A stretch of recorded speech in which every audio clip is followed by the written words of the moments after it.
So somewhere recently I read a very good tip that said to get some colored tape and mark the cables on your power tools so that you'll know which plug goes to what. Now, my extension cord that I use mostly has a triple tap, which means I can plug 3 things into one extension cord. So when you're using your circular saw and your jigsaw and then you're going to be sanding afterwards, you got 3 different plugs and which one's for what. So I picked up a package in the electrical department of multicolored PVC electrical tape. And the tools that I normally use together, I make sure that all of those power cables have a different color on them. Now, white I reserve for my large power tools, my stationary, like a table saw and my bandsaw and my chop saw.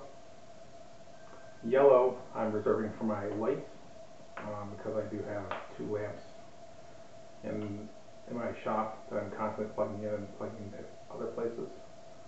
So the red, blue, and green I use for the other power tools. So, like here I have 2 angle grinders. One I've got my cutoff blade in, one just the regular grinder. The one I've got blue on it, the other I've got red on it. So that I know when I'm unplugging things and plugging things back in, which one goes to what. This was pretty cheap, it wasn't too bad. So, just a little tip. And here is one of my normal, this is the triple tap that's on my, attached to the side of my table saw, and the bottom 2 are for my lamps, and the top one, which is white, is for my table saw. So I'm done using it, so I can easily unplug it, and I know that's for my table saw. Almost forgot one more thing. For the cable management, all my power tools, I've got the cables wrapped up in these.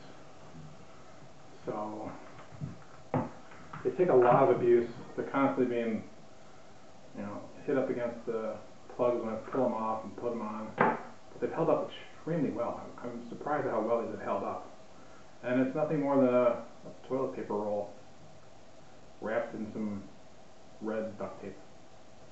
I chose red because I didn't want to lose these, because you're constantly, you pull them off, you just drop them somewhere, plug in your power tool and go. And then you have to hunt for these things later. But they've held up pretty well.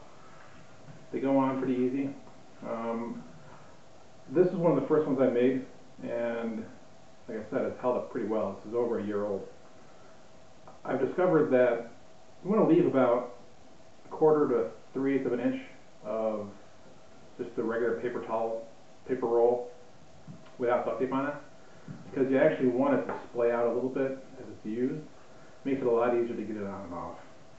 So don't wrap the duct tape all the way to the edge, because it has a tendency to catch when you pull it off.